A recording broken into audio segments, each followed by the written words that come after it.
Welcome to Revitalize and Replant with Mark Clifton and Mark Hallock, where we equip pastors to take their churches from declining to thriving by pointing them to a new future and a new hope. Join us weekly for encouragement and practical advice in your pastoring journey. You know, there isn't a week that goes by that I don't think, ooh, I could get fired for this. Yeah. And I don't think I'm the only one that thinks that. No, there isn't a week that goes by that I don't find a pastor that I know who's about to get fired or has gotten fired. Yeah, it's there. It's ever present.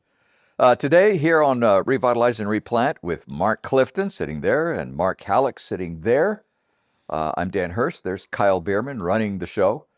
We're going to talk about this. Talk about some of those things that will get you fired. Mm-hmm. Now, you think you know all of them? Well, at least let's revisit these together and consider maybe review them in such a way that you don't make that mistake, even though you think you're avoiding it. Right, and these come from an excellent source who knows Southern Baptist life at this point as well as anybody I know, and that's Chuck Lawless. Yep. And he's looked across the landscape of our Southern Baptist Convention, and he's identified 8 primary causes for pastors to get fired.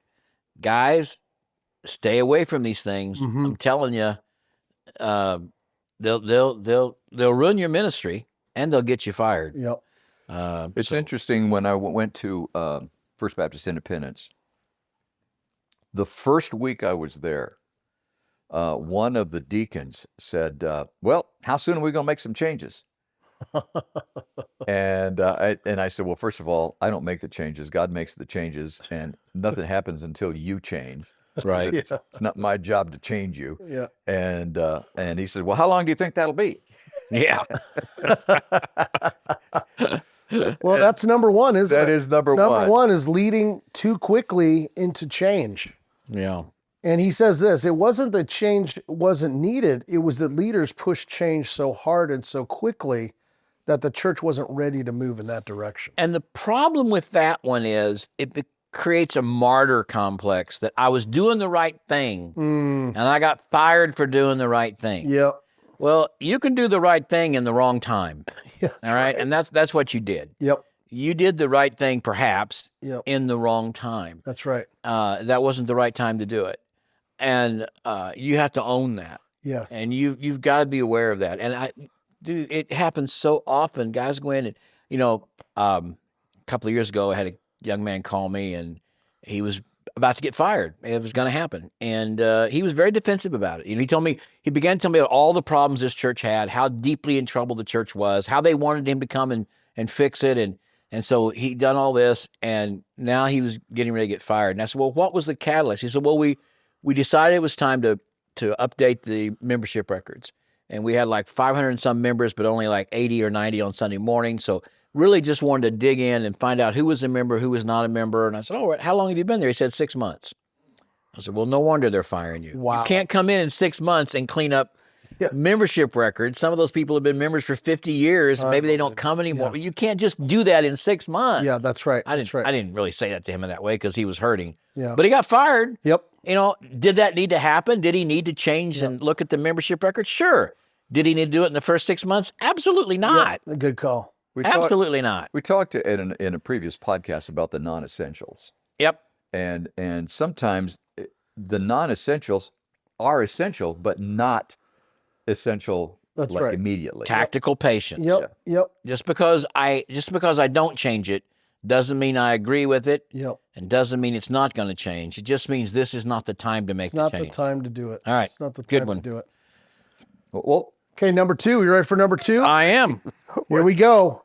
What are you laughing at? Pushing one theological agenda. oh man. Now, here's what he says. He says, here, I'm not talking about somebody promoting heresy.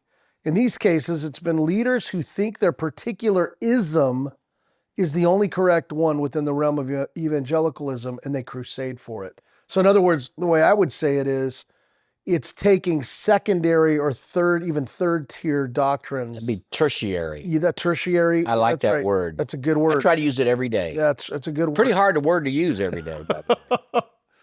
But it's making those tier one or primary, even salvific issues. Well, and I think it was John Piper who said, your job as a pastor is to get them into heaven, not into Geneva. And I think sometimes we get those two things confused. Wow. And I think some guys who have a real passion, let's be honest, a lot of this is for Reformed theology. That's fine. But not everybody in your church is going to be there at one time. Yeah. They're not ever always going to all be there. Yep. It's within the pale of Southern Baptist orthodoxy that we have a wide variety of views on that. Yep. And, the idea that I got to get everybody on the same page I'm on this, or on any other ones, whether it's dispensationalism or however you want to look at it. That's right. You have these pet things that are passionate about you. And okay, sure, but if that becomes the defining aspect of your ministry, you've lost, and you're going to get in trouble. That's right. You look at people who find themselves in a particular theological subgroup or culture. Most of them haven't been there since birth. Most of them went through a process, and they came to this, or and so you got people in your church that are in a process of that. They're not all going to be there all at once. Yes. And you can't expect them to, nor should you expect them to. Yeah. So have lots of grace in that. Amen. And just preach Jesus and preach the gospel, right? That's right. You're going to get in trouble if you become, and you know what? If you get a church where everybody believes exactly like you believe on these things, it could be a pretty boring church, to be frank about it. Well, and like you said, I mean, it can be any, so if you're listening, a good question to say is, what is something you're really passionate about? Is it political? Yeah, it could be, exactly. It may not be even biblical or doctrinal. Strong political. Oh, and this is a good point, moment to point out. We're going through the 250th anniversary of America. Okay. It is I saw this last Sunday at my church. They want to put flags up everywhere. And there was one guy who was really offended by that because he said, you're making the flag more important than the word. Wow. No. And now that was his perception. Sure. But you got other people in the church with a totally different perception. Exactly. Yeah. So there you are, kind of caught in the middle. Yeah. And nationalism is going to be a big subject in churches. There'll be half the people in your church that think it's absolutely a Christian thing to do, to be all about patriotism. It's part of who we must be. It's our heritage. You're going to have other people who believe, no, we won't be singing God Bless America around the throne. So we shouldn't sing it. If we don't sing it around the throne, we shouldn't sing it in church. Good luck putting those two groups together. That's a whole nother podcast. Yeah, that's a whole nother podcast. But you're right. That's definitely going to be a problem. It's one of those things you got to be very careful about. Not that you would be pushing it, but recognizing that there are going to be maybe other people in your church that are pushing it. Yeah, right. And how do you deal with that? Yep. Yeah. Okay, let's keep going. Number 3 is being lazy and unaccountable. This would include leaders who view ministry as only a 40-hour per week job with little or no willingness to work beyond that limit. It also includes leaders in small churches who answer to no one and often do ministry alone. There's no question that ministry is one of those, is a calling that as a profession, quote unquote, you can do very little and appear to be doing a lot. In other words, there's a lot of lazy pastors. There's not a lot of your time, no one's looking over your shoulder. Yep. And that's the accountability piece. I know. How are you structuring your days and your weeks so that, we have a responsibility to the people? I mean, that's the bottom line. There's different perspectives on this, but this is where I think holding really clear office hours, there are things that need to communicate.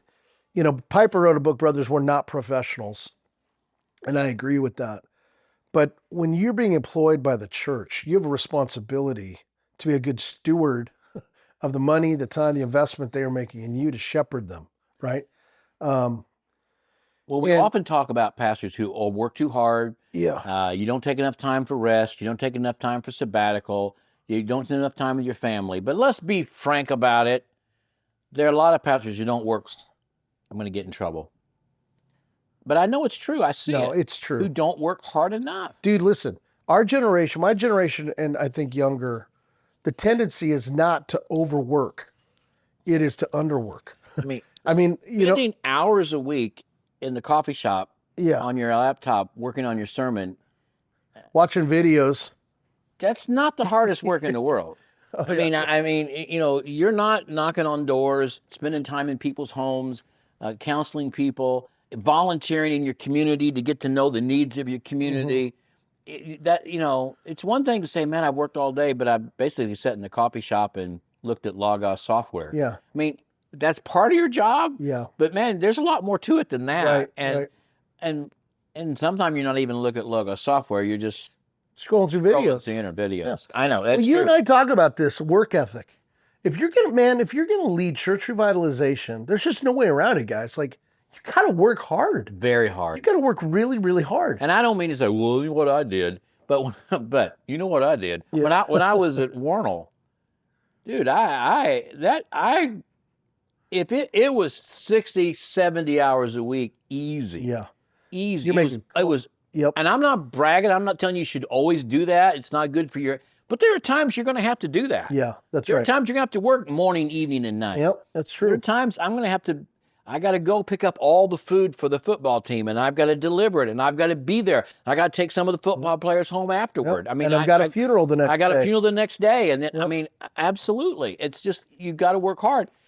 And too many pastors get caught being lazy. So here's one of the things I think you can do. I think I've had some pastors that I thought it was a good idea that monthly they would just turn in a list to their deacons or elders or whoever they're responsible to of some of the books they've written, of some of the visits they've made. Books they've read. Books they've read, not written. That's right. Books they've read, some visits they've made, some projects they've been working on, just a summary of what I've done. Yes. I think that's really important. Absolutely.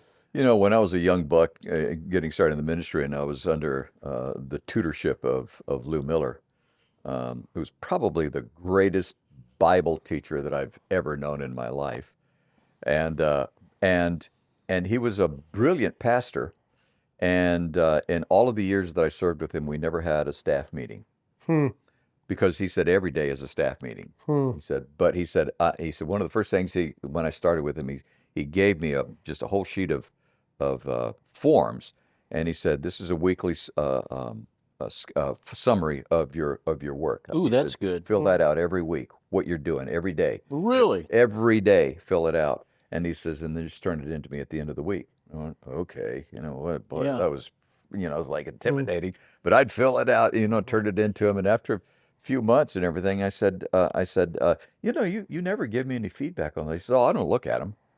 And I said, well, why am I doing them? And then he says, you're doing them for you. He said, you have to be accountable to the Lord and to yourself for what you do. Wow. If you can't live with it in the face of God, he said, we got a problem. And I started taking that, and now I write a summary every month of what's happened that month and what the strategy is for the next month. Yeah, that's a great idea. And I share it with leaders, in the church. Love that. And I said, you got any? And I asked them. I said, do you have any input? Do you want me to do anything differently? Do you think something was done wrong? I want them to be a part of my ministry, and that brings them into what we're doing. It helps create a vision for them also about where we're going with the church. I was a state missions director in Kansas, Nebraska, and we were funding a pastor out in western Kansas, and a church that was really struggling. So we were funding him to help get it back on its feet, and it wasn't going well. And the congregation wasn't pleased with the pastor. They didn't think he was doing what he ought to be doing, and since the state convention was helping funding him, I was responsible. So it was a long way out to western Kansas. It was going to take me 6-7 hours to get from Topeka out there to southwest Kansas. And so I get out there, and he knows I'm coming. I mean, I'm planning to meet with him and talk about this. It's a serious situation. And so I go to the church, and he's not there. And so I call him, and he's at home. Okay, so I think, well, I would probably have been at the church. But anyway, I go to his house. His wife's working. His kids are in school. I'll never forget this as long as I live. I ring the doorbell, and the door is open, and the screen door is all that you can see through the screen door. He's sitting on the couch watching Looney Tunes. Oh my gosh. Oh, no. I mean, he's watching cartoons. He knows the guy from the state convention is coming to talk about how things aren't getting done in his church. is he in the church office acting like he's home watching cartoons? I thought, dude, if you do this when I'm coming, Oh my! what the world? I'll never forget that. He didn't last very long. Yeah. Oh, I can imagine. I know. I'll never forget Oh, that. my I love God. it. Which Looney Tunes? It was Roadrunner. I Oh, think. yeah. I think it was, Oh, man. it was whatever. All right. Number four. You ready? Yeah. Plagiarizing sermons. Yeah. Well, we've talked a whole lot about that. I think the problem guys get into, especially, is when you try to pull this off like these are your thoughts, these are your words, Yeah. these are your illustrations. Your stories. You're just lying. Yeah. Yeah. And so it's not just plagiarizing, it's lying. Lying. Yep. I don't, I could, maybe I could probably be, get in trouble for this, or people would criticize me for this. I think when you got a 20 or 30 minute, maybe 45-minute sermon, to my mind, it's not quite as important that you give specific credit to who said this in that environment. I think it's important for people to know you didn't say it, someone else did. Give me an example. What do These you aren't mean? your words. Well, you're in the midst of a sermon and you've got a good point that you need to make. And if you say, well, Robert Murray McShane said, they don't know who Robert Murray McShane is. Yeah. And it's gonna, but I could say there was a pastor from a previous century once said. Mm-hmm. That's what I'm saying. Yep. And I'm not trying to take away from Robert Murray McShane. I'm just saying I'm bringing up a phrase and a person in the middle of my sermon that they don't know who he is. They don't have any reason to understand that, and that name's not going to mean anything to them, and it might distract them a little bit. So I often would just say, a pastor from a previous century or has said this, or a well-known preacher once said, so they know I'm not saying That's the point. That's the point. Yeah. Now, maybe I would say that sometimes I do want to use those words because I want people to learn who he is and read him. Exactly. Right. So it just kind of varies where I am in the sermon. There are times I might say, hey, Robert Murray McShane, which I really would like you guys to learn more about because he's great. He says this. Yeah. I would do that on occasion. Yep. But there would be occasions when I felt like it's not necessary in the sermon. But what you don't want to do is quote him as though it's your words. Mm-hmm. And at times I've even said, I've heard a pastor once say, and do that. Now, is it wrong when I'm preaching your book, Clifton, and I say, Mark Clifton said this in his book after he and I spoke? No. Is that okay? That's okay. I think that the really problem with plagiarism is, first of all, it in a sense it belongs to someone else. But I think when you're talking about preaching, I can't imagine the Apostle Paul getting all upset with Timothy if Timothy didn't give Paul credit for something Paul said. I don't think Paul cared about that. I think if Timothy said something Paul said, if Timothy used an illustration of Paul as though it was Timothy, I think Paul would call him on that. Say, hey, that didn't happen to you. Right. You're not being honest. Don't do that. And I think that's important. I think we have all heard of pastors who get into real trouble because they even plagiarize the illustrations. Yeah, that's as right. though this happened to them. It didn't happen to them. Yeah. They're just blatantly lying. Yeah. On the other hand is if you're quoting someone like a Robert Murray, Mr. Murray, I can't even say. How about Martin Lloyd Jones? That's there you go. There you go. If you're quoting Martin Lloyd Jones, I mean, it's important people know those aren't your particular words. Yeah.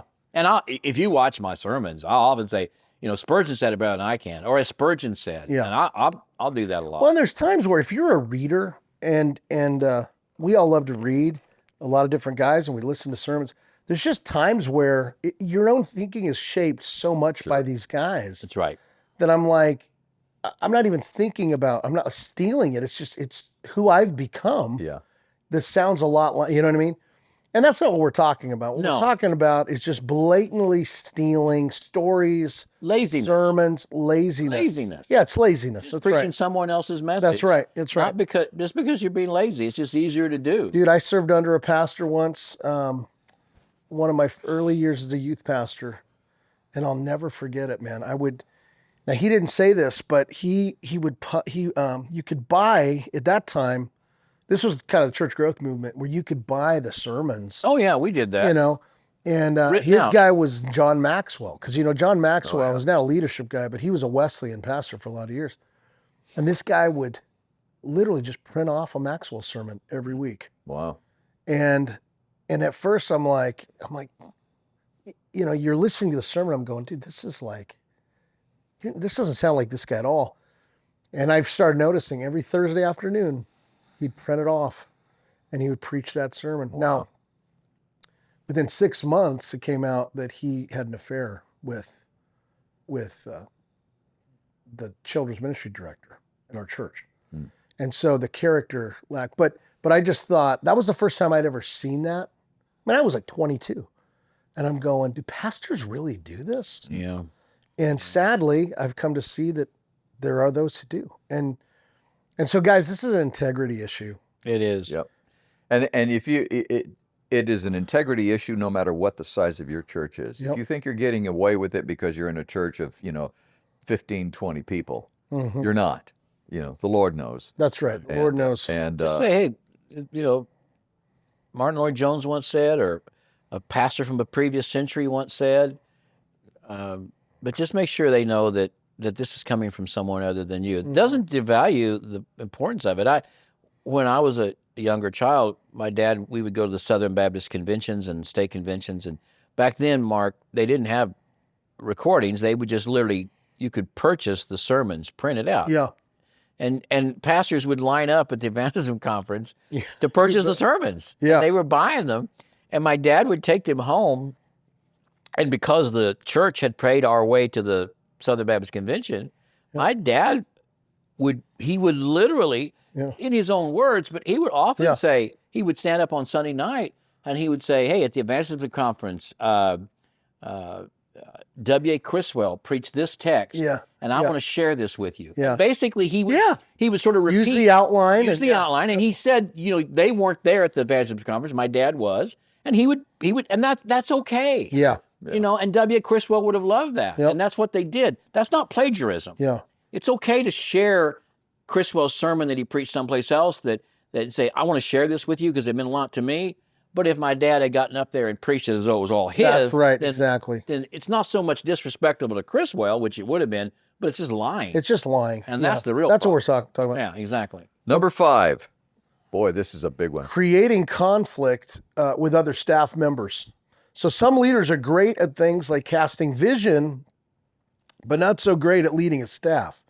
When the staff are no longer longer term beloved members, conflict can lead to the new guy's departure. Boy, that's true. Yeah, and see, that's the issue. If you're in this day and time, when you come into a church, if they have multiple staff, usually there's a staff member who's been there a long time. Yep. Interesting, in the church that I'm in right now, we have 3 staff members who have each been there longer. One has been there 30 years, and one's been there 8 years. One's been there over 15 years. So that's if you come in and and by the way, I love these guys. I think they're great, and I'm excited to go to be alongside with them. But I've seen situations where a staff member who's been there a long time it rules. Yeah, that's right. And that staff member has carried them through difficult times. That even times that you don't know about. That's right. Man, conflict with staff members. I see this so often. Guy can be a great expositor of the word. He can be great in hospital visitation and home visitation. He can be great in counseling, and he can be great in shepherding, but he can't get along with the staff. I know. It's so wild. Either he ignores them and he doesn't give them clear direction, and then when they do something wrong, he's all over them, and they don't even know why they're doing it. He's just a poor leader of people. That's what it right? is. Yeah, he doesn't understand how to lead people. Yep. He doesn't like leading people. Yep. Right? Doesn't want to do it. Doesn't want to do it. And so this conflict arises, and what happens is the staff feel isolated, they feel hurt, they feel burned, they feel insecure, and then often the staff people, they got some people around them that are more loyal to them in a sense, or feel more close to them than they feel to the pastor. So if you got a song leader, the worship team, and the people, if you got a youth leader, the parents and the kids, so you get this, not very long until you begin to get this divide, and man, I've seen it so many times. You have to, if you've got staff, it is incumbent upon you as a pastor to learn how to lead those people. Yes. And to that's right. acknowledge if you have some problems you don't know how to lead, and Yeah. get some help in how to lead people. Yes. And then ask for feedback. Yeah. How am I doing? Do you feel like you're being led well? Do you feel like you're hearing what I need you to do? Do you understand? Just being open about it. That's right. That's right. Man, we could go forever about pastors who just don't know how to work with their staff, and it never ends well. I'll tell you another thing that drives me nuts, and is we were with a guy yesterday. If you come out of big churches, okay, and say you've served, maybe you're now in a small church, but you served in a big church. Some big like mega church cultures almost treat staff like the way a new football coach. So like, you get in college football, you get a new coach, and it's almost understood that you're going to have a whole new team that you bring in. You bring your defensive coordinator, your offensive, everybody. yeah.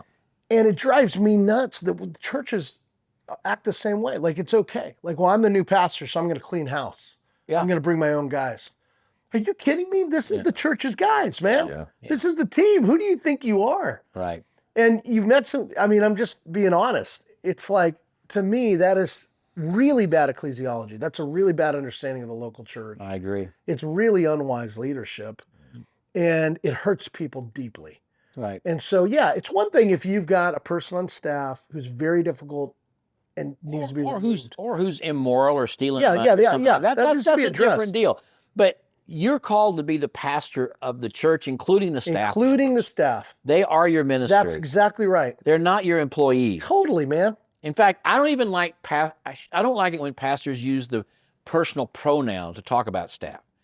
Oh yeah, they are not my staff. Yeah, no, they're not. No, that's right. They are our staff. Our staff. The churches, they're our staff. That's So right. grateful for the staff of our church. That's grateful for our staff. Grateful for our team. That's right. Just try not to use it. Doesn't if I'm over here and I'm a minister of discipleship and evangelism or family ministry or whatever, and my pastor sees saying, well, my discipleship minister, it's like, no, I'm not. Yeah, that's I don't right. work for you. You're not mine. You're not. I don't belong to you. It's not like you own the car dealership and I'm your salesman, I know. right? So I think that personal pronoun, just be careful, pastor, and just even your secretary, my secretary, I think our church's secretary. Yeah, that's right. So it just seems so much more inclusive, and it seems less prideful. Yeah, that's good, man.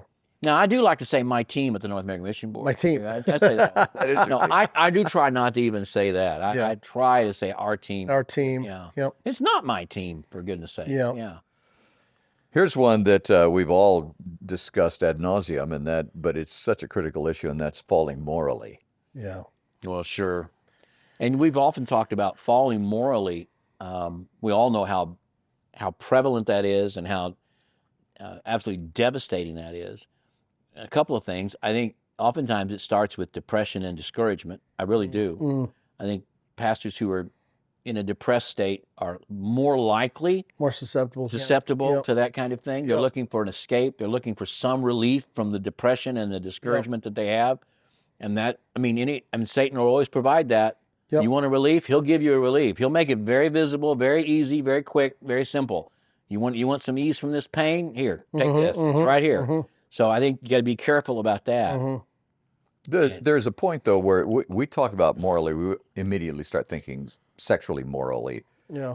But there's other issues too. Gambling. Yeah. That's a big, that's especially a big now. Online gambling on your phone. Online gambling now is just such a that's growing problem. Yep. It's using alcohol. That's another one. Yep. I mean, functional alcoholism is it can be really well, dude, I was rampant. going to say, Clifton, we haven't actually talked about this. I think my observation is you are most susceptible to this when you are either really depressed or really arrogant.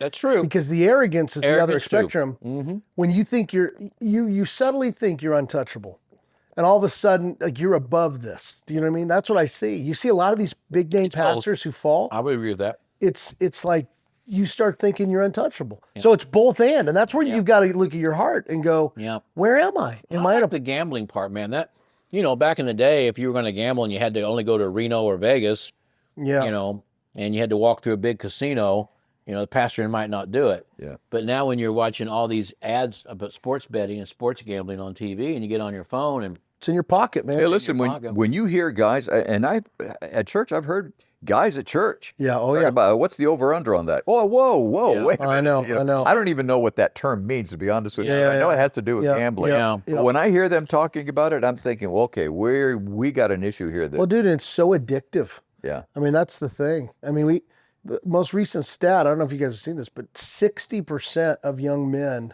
ages 18 to 30 right now in North America sports gamble once a week. Oh my 60%. goodness! Oh, I mean, this is like a raging issue Yeah. in our well, culture. let's do another podcast. Yeah. We did. On the moral issue too, though, it bears saying every time we have this podcast, texting, emailing, calling, being alone in the room with a woman, being alone in your church building with a woman. Do the Billy Graham rule. All right? Don't be alone with any woman other than your wife or a relative. And then be careful when you text, an email. If a lady texted you and says, hey, Pastor Hallock, that was a great sermon, and you're just a wonderful pastor, and love being around you. You kind of have to respond. If she's married, then just respond and say, hey, Karen, so grateful for you and Ryan being in our church. Yep. Put her husband's name in there. Yep. I mean, that makes it really clear right away. Yeah. Or if she's not married, say, hey, Karen, Jill and I are so grateful that you're in our church. Put your wife's name in the text. Yeah. There you Okay, go. I'm just telling you, There be you go. conscious of that. yeah. And just those little things like that will keep anything from getting out of Well, dude, if control. you find yourself hesitating to mention your wife in a conversation, You are in deep trouble. that's a big red flag. Even if it's really subtle, Yeah. there's something going. Yeah, you should always be willing to say, hey, Jill and I be glad. That's right. C and I be glad That's to do right. that. And then That's we've right. said it before, your wife should have every password to your phone, Yep. every password to your email. You should never panic when she grabs your phone. That happened to me the other day. Yep. Total access. It did, actually, and she noticed it. Something came up. I had a text that came up from... oh my gosh, I shouldn't have gone down this road. I had purchased a watch, and I hadn't talked to her about it just yet. And it's no big deal. It was not an expensive one or everything. But I was going to tell her about it. I was going to say, hey, by the way, because but I just purchased it. I mean, I just lit it on the phone just then, right? I just purchased it. And so as soon as I got the affirmation that the watch had been purchased, she said, let me see your phone. I want to check your calendar. And I handed her my phone, and I started to bring it back. She said, what are you hiding from me? I go, what are you hiding? And at that point, the text came up, and it was like, you bought another watch? Yeah. It was for you, babe. Yeah. So it's actually her watch now. But if you ever have that feeling where I don't want you to see that, that's not good. That's a red flag. That's a red flag. Hey, let's wrap this up. And actually, I want to wrap it up by just adding one more thing here, which was going to be a separate point, but that comes under falling morally too, and that is mismanaging funds. And let's real quickly wrap that up, because if you're handling church funds, and many of you are, man, this is a dangerous. Turn in receipts. Take your phone, take a picture of the receipt, and you'll always have that of everything you purchased on a church credit card or anything you need reimbursement for. And Mark said something in the podcast recently that I really like. Even if people are handing you money if you got like a donut thing at church and a donut basket, and people want to put money in whatever, I don't know, whatever.